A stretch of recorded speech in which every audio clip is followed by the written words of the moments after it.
দর্শক আপনাদের আমন্ত্রণ জানাচ্ছি যেমন আইডেস্কে শুরুতেই শিরোনাম। ইরানকে আপাতত ছাড় দিলেও ছেড়ে দেবে না ইসরায়েল, হুমকি তেল আবিবের। উস্কানিমূলক আচরণের জবাব দিতে প্রস্তুত, হুঁশিয়ারি তেহরানের। যুক্তরাষ্ট্রকে ইসরায়েলে হামলার আগাম তথ্য জানানোর কথা অস্বীকার করল ইরান, গোয়েন্দা সূত্রে খবর পাওয়ার দাবি ওয়াশিংটনের। প্রথমবারের মতো ফৌজদারি মামলায় আদালতে ডোনাল্ড ট্রাম্প, ঘুষ এবং অর্থ জালিয়াতি মামলায় সাবেক প্রেসিডেন্টের বিরুদ্ধে শুনানি।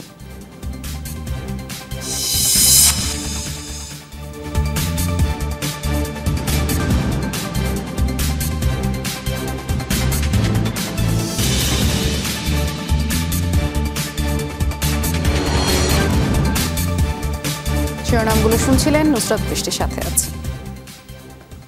ইরানকে আপাতত ছাড় দিলেও ছেড়ে দেবে না ইসরায়েল, যথাসময়ে মোক্ষম জবাব পাবে। সোমবার এই হুমকি দিলেন ইসরায়েলি সেনাপ্রধান। পরিস্থিতি ঠান্ডা করতে বিশ্বমোড়লরা যখন তৎপর, সে সময় অবস্থান স্পষ্ট করল নেতানিয়াহুর দেশ। শুধু তাই নয়, যুদ্ধকালীন মন্ত্রিসভার সাথে জরুরি বৈঠকে সেরেছেন ইসরায়েলি প্রধানমন্ত্রী। তেহরানের পাল্টা হুঁশিয়ারি, উস্কানিমূলক আচরণ দমানোর কায়দাও জানা আছে তাদের।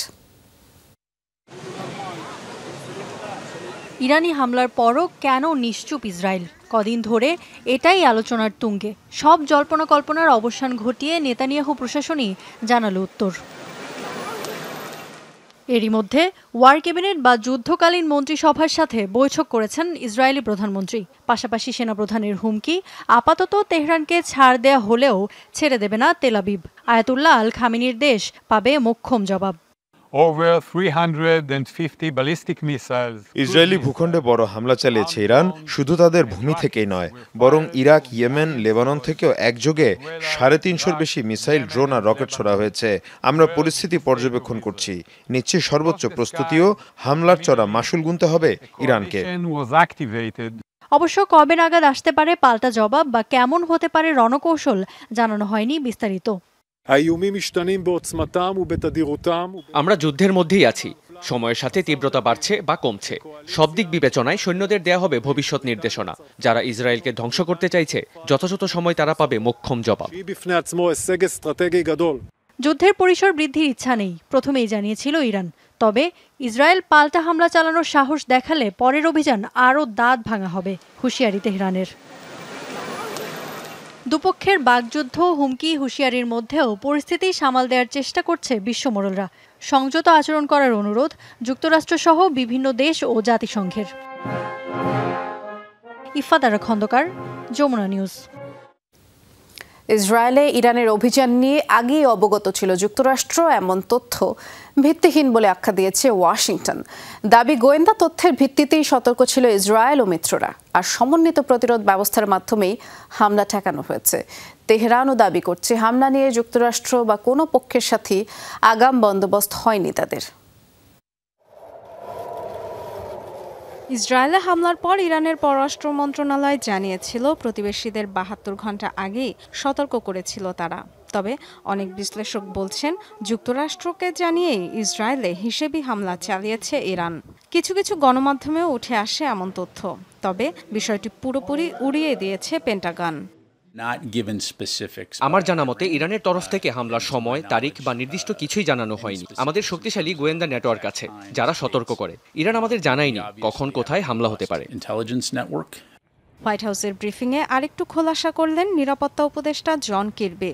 যুক্তরাষ্ট্রকে জানিয়ে হামলার বিষয়কে হাস্যকর বলে আখ্যা দেন তিনি। ইরানের লক্ষ্য সফল হয়নি বলেও দাবি করেন। ইরানের সাথে আমাদের বার্তা আদান প্রদান হয়েছে, তবে তাদের টার্গেট নিয়ে কিছু জানানো হয়নি। ইরানের লক্ষ্য যে সফল হয়নি সবাই দেখেছে। শুনছি ইরান নাকি ক্ষয়ক্ষতি সীমিত রাখতে ইসরায়েলের প্রতিরক্ষা বিভাগকে প্রস্তুত থাকার সুযোগ দিয়েছে। এমন দাবি সত্য নয়। আমাদের ইসরায়েল, যুক্তরাষ্ট্র ও মিত্রদের প্রস্তুতির কারণে হামলা ঠেকানো গেছে।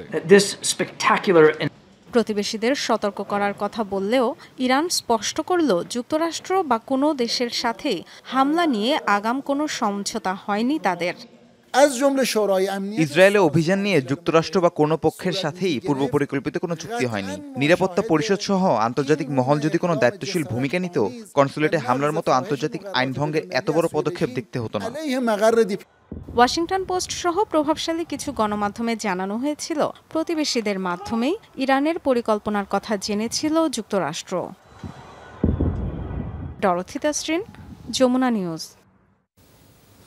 ইরান ইসরায়েল ইস্যুতে জর্ডানের অবস্থান নিয়ে ক্ষুব্ধ দেশটির সাধারণ নাগরিকরা তীব্র নিন্দা জানিয়ে সামাজিক যোগাযোগ মাধ্যমে তারা প্রতিবাদ করছেন। তারা বলেন, ইসরায়েলকে রক্ষায় জর্ডান প্রশাসন যা করেছে তাতে বিরক্ত দেশবাসী। ইরানকে সমর্থন করে না জর্ডানের বাসিন্দারা, কিন্তু ইসরায়েলি আগ্রাসনের বিরুদ্ধে দাঁড়িয়েছে এমন যে কোনো শক্তি এবং কর্মসূচির ব্যাপারে তাদের পূর্ণ সমর্থন রয়েছে। আর সে কারণেই তেহরানের অভিযানে বাধা হওয়া উচিত হয়নি আম্মানের। কয়েক মাস ধরেই গাজা উপত্যকায় ইসরায়েলি আগ্রাসন বন্ধে বিক্ষোভ আর প্রতিবাদে উত্তাল জর্ডান। গেল 3 সপ্তাহে দেশটিতে ইসরায়েল বিরোধী বিক্ষোভে অংশ নেয় 2 শতাধিক মানুষ আটক হয়েছেন।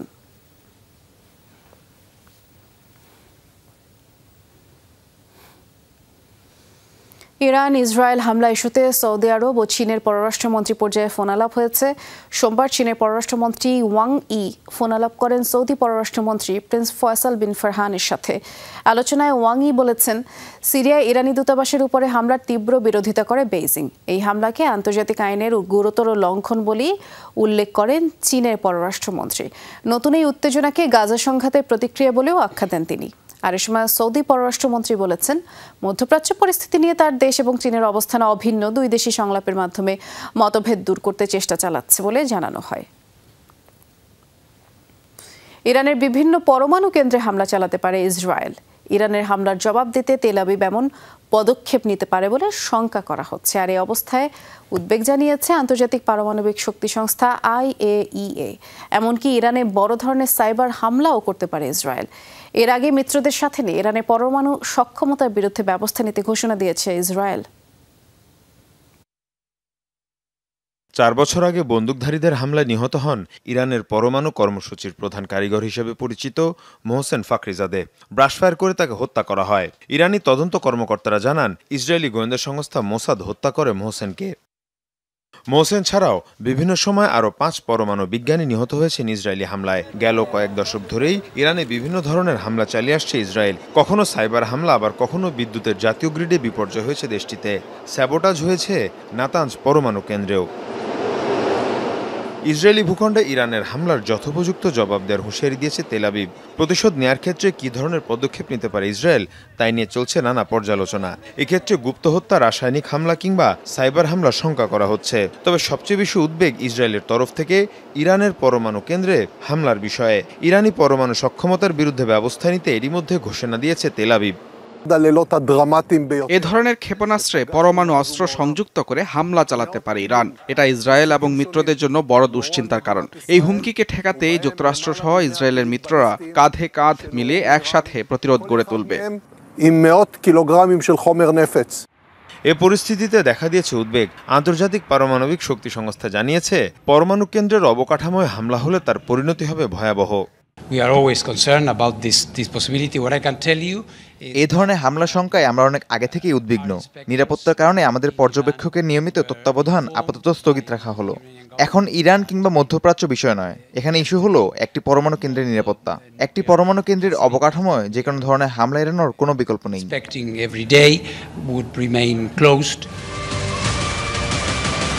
তবে ইরান বলছে, ইসরায়েলি হামলার বিষয়ে সতর্ক অবস্থানে রয়েছে তারাও। মীর মুশফিকা হাসান, যমুনা নিউজ। ইসরায়েলি হামলার জেরে ইরানের উপরে আবারও নিষেধাজ্ঞা আরোপের পরিকল্পনা করছে ইউরোপীয় ইউনিয়ন। সোমবার এই তথ্য জানায় আন্তর্জাতিক বিভিন্ন গণমাধ্যম। দেশটিকে চাপে ফেলতে একই পদক্ষেপ নিতে পারে G7ও। এমনকি ইরানের বিপ্লবী বাহিনী IRGC-কে সন্ত্রাসী তালিকাভুক্ত করতে পারে ইউরোপ। নিষেধাজ্ঞা ইস্যুতে বিস্তারিত তথ্য না দিলেও EU প্রেসিডেন্ট জানিয়েছেন, তেহরানের ড্রোন ও মিসাইল কর্মসূচিতে নিষেধাজ্ঞার বিষয়ে আলোচনা চলছে। ইসরায়েলি ভূখণ্ডে ইরানের হামলার পর তুঙ্গে উত্তেজনা। বাতাসে ভাসছে ইরানের ওপর নতুন নিষেধাজ্ঞার গুঞ্জন। আন্তর্জাতিক বিভিন্ন গণমাধ্যমের তথ্যমতে এরই মধ্যে এই ইস্যুতে একটি ভার্চুয়াল বৈঠক করেছে শক্তিশালী অর্থনীতির দেশগুলোর জোট G7-এর নেতারা। ইরানের নিন্দা, ইসরায়েলের প্রতি সমর্থন আর তেহরানের ওপর সম্ভাব্য নিষেধাজ্ঞা ইস্যুতে পরিকল্পনার বিষয়ে ঐক্যমতে পৌঁছেছে ইউরোপীয় ইউনিয়নও। মধ্যপ্রাচ্যে শান্তি নিশ্চিতে যা যা সম্ভব সব আমরা করব। হামলার জবাব না দিতে ইসরায়েলের সাথে কথা বলবো। হামলার বিপরীতে হামলাই একমাত্র সমাধান নয়। ইরানের উপর নিষেধাজ্ঞা কিংবা তাকে একঘরে করে দেওয়াও হতে পারে সমাধান। শান্তির জন্যই সবাইকে তা করতে হবে। বুঝাতে হবে ইরান কতটা বিপজ্জনক। যারা সরাসরি ইসরায়েলের বিরুদ্ধে যাচ্ছে বা হামাসের মতো সংগঠনকে সমর্থন করছে, তাদের লাগাম টানতে যদি নিষেধাজ্ঞা একটি সমাধান হয়, তাহলে অবশ্যই আমরা তা করব। তবে কাউকে কোণঠাসা করা নয়, বরং বড় কোনো সংঘাতকে আটকানোই আমাদের উদ্দেশ্য। ইরানের রেভলিউশনারি গার্ড বাহিনীকে সন্ত্রাসী সংগঠন হিসেবে চিহ্নিত করতে বহুদিন ধরেই তৎপরতা চালিয়ে আসছে ইউরোপীয় ইউনিয়ন। তবে এই ইস্যুতে জোটের নেতারা একমত হতে না পারায় তা সম্ভব হয়ে ওঠেনি। শনিবারের হামলার পর আবার তা সামনে এসেছে। জানা গেছে, এবারের আলোচনায় বিশেষভাবে জায়গা পাচ্ছে ইরানের মিসাইল ও ড্রোন কর্মসূচি।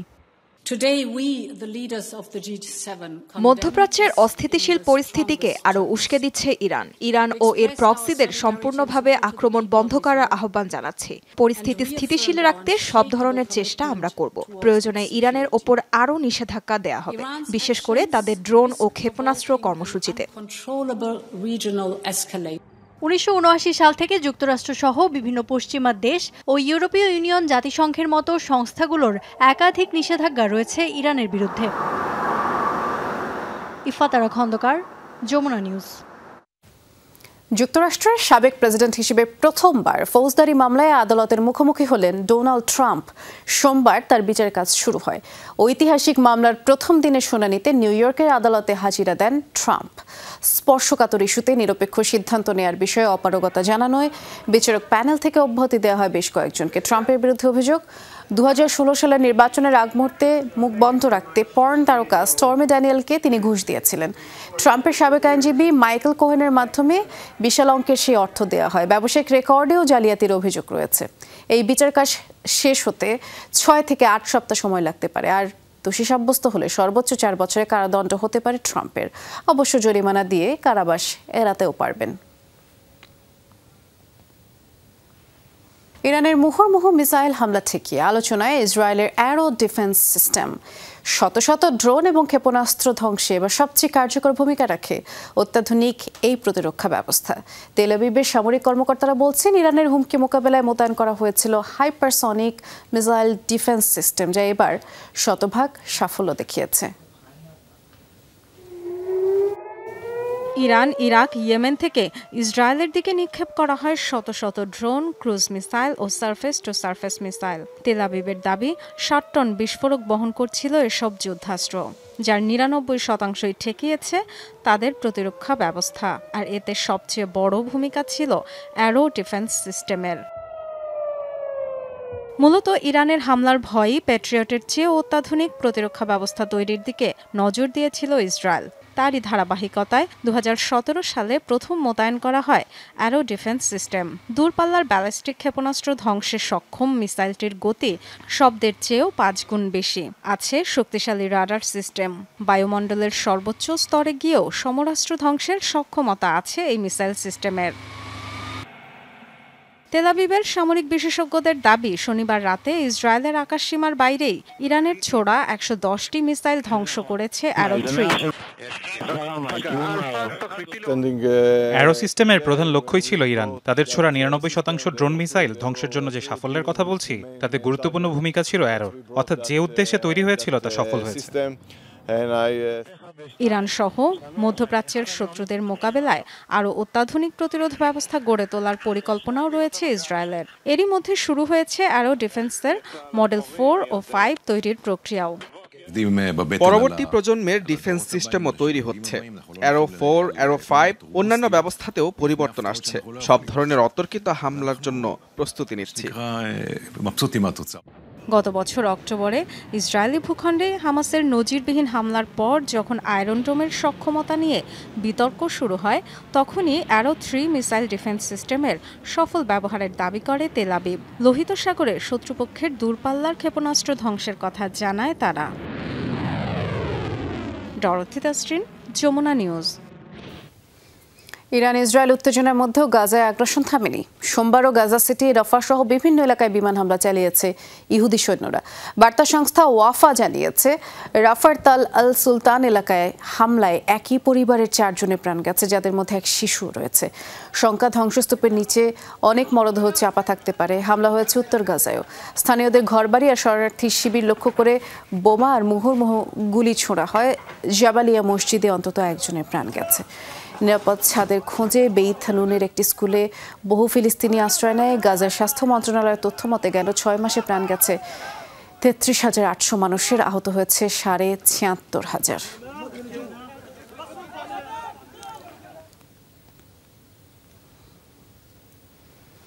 গাজা উপত্যকার পাশাপাশি পশ্চিম তীরেও ইসরায়েলি আগ্রাসন অব্যাহত রয়েছে। মঙ্গলবারও নাবলুসে 2 ফিলিস্তিনি প্রাণ গেছে। সেনাদের ধরপাকড়ের শিকার 12 জন। ইসরায়েলের সাফাই, ইহুদি এক রাখালকে আক্রমণ করেছিল এই ফিলিস্তিনিরা। হামলা প্রতিরোধে তাদের উপর চড়াও হয় স্থানীয় ইসরায়েলিরা। একই দিন তোলকারেম, জেনিন সহ পশ্চিম তীরে আরও 6টি এলাকায় হামলার শিকার হন ফিলিস্তিনিরা। আবাসিক ভবন আর দোকানপাটে হামলা ভাঙচুর চালানো হয়। দখলদার ইহুদিদের আগুনে পুড়ে যায় যানবাহন এবং বহু ফিলিস্তিনি আহত হন, যে তালিকায় বেশ কিছু শিশুও রয়েছে। তাদেরকে স্থানীয় হাসপাতালে ভর্তি করা হয়েছে। এসব হামলার পেছনেই ইসরায়েলি সেনাবাহিনীর মদত ছিল।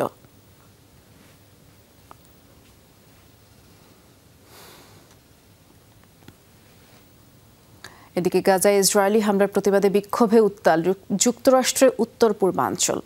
সোমবার বিক্ষোভ হয় ক্যালিফোর্নিয়া, নিউ ইয়র্ক আর ইলিনয়ে। আর আন্দোলনকারীরা অবরোধ করেন বিভিন্ন সড়ক, বিমানবন্দর সহ শহরে প্রবেশে গুরুত্বপূর্ণ পথ।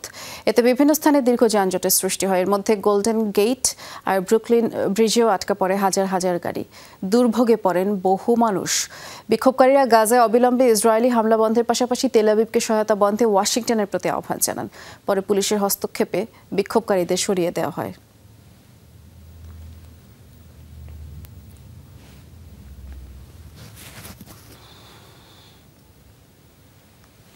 গাজায় যুদ্ধবিরতি কার্যকর না হওয়ায় আবারও হামাসকে দায়ী করেছে যুক্তরাষ্ট্র।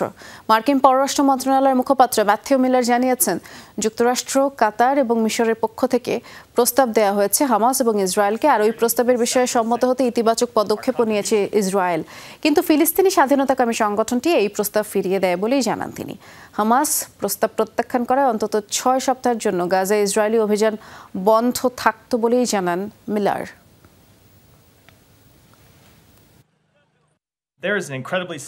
যুক্তরাষ্ট্র, কাতার এবং মিশরের পক্ষ থেকে গেল সপ্তাহেই হামাসের কাছে প্রস্তাব গেছে। ওই প্রস্তাবের বিষয়ে ইসরায়েলও ইতিবাচক পদক্ষেপ নিয়েছে, কিন্তু এই ইস্যুতে কোনো সিদ্ধান্ত আসেনি হামাসের পক্ষ থেকে। কেন এই বিষয়ে কোনো সিদ্ধান্ত নেয়নি সেটা হামাসই ভালো বলতে পারবে।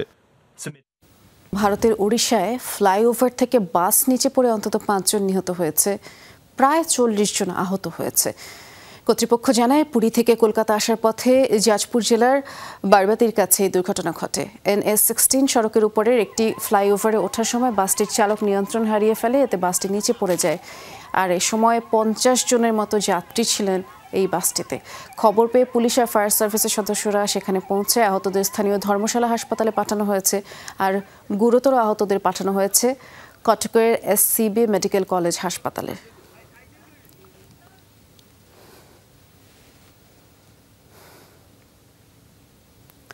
ইন্দোনেশিয়ার সুলাওয়েসি দ্বীপে ভূমিধসে নিহতের সংখ্যা বেড়ে 15 জন হয়েছে। এখনও বেশ কয়েকজন নিখোঁজ।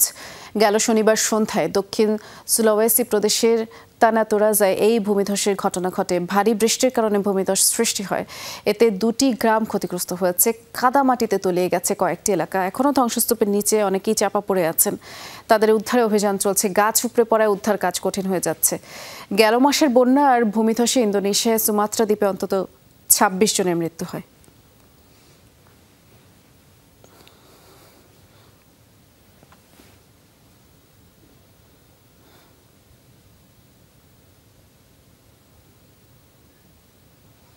তীব্র বন্যার কবলে আফগানিস্তান। কয়েকদিনের টানা বৃষ্টিতে এই বন্যা পরিস্থিতি তৈরি হয়েছে। মাত্র একদিনে এ পর্যন্ত 33 জনের প্রাণহানি হয়েছে আর আহত হয়েছে 27 জন। স্থানীয় গণমাধ্যমের তথ্য বলছে, প্লাবিত হয়েছে 200 একর জমি। বসতি তো রয়েছেই, প্লাবিত হয়েছে বিস্তীর্ণ আবাদি জমিও। নষ্ট হয়ে গেছে মাঠের পর মাঠ ফসল।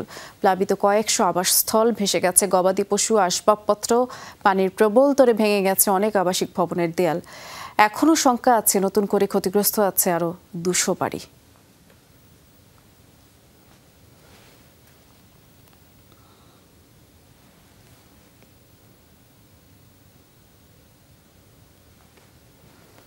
এই ছিল যেমন আইডেস্কের আয়োজনে সাথে থাকার জন্য সবাইকে ধন্যবাদ।